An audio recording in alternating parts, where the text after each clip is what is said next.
बना रहे हैं, कैसे लगेगा कमेंट बॉक्स में बताइएगा और इनके चैनल को सपोर्ट करिएगा, अपना ढेर सारा प्यारा आशीर्वाद दीजिएगा फ्रेंड्स। सीधे सड़क चली जाना, किसी से बटी दिल ना लगाना। बीच सड़क चली जाना, किसी से बेटी दिल ना लगाना। दिल तो लगाना वही सास ससुर से, दिल तो लगाना वही सास ससुर से। जिसकी बहू कहलाना, किसी से बेटी दिल ना लगाना।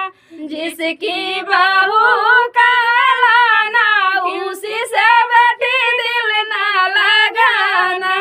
सीधे सड़क चली जाना, किसी से बेटी दिल ना लगाना।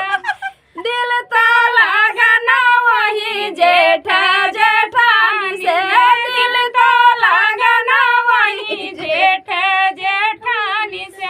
जिसकी छोटी कहलाना, उसी से बेटी दिल तो लगाना।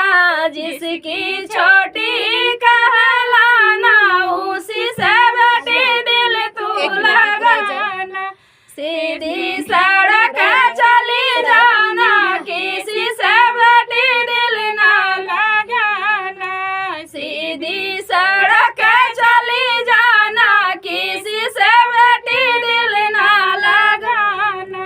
दिल तो लगाना वही देवर ननद से, दिल तो लगाना वही देवर ननद से। जिसकी भाभी कहलाना, उसी से बेटी दिल तो लगाना। जिसकी भाभी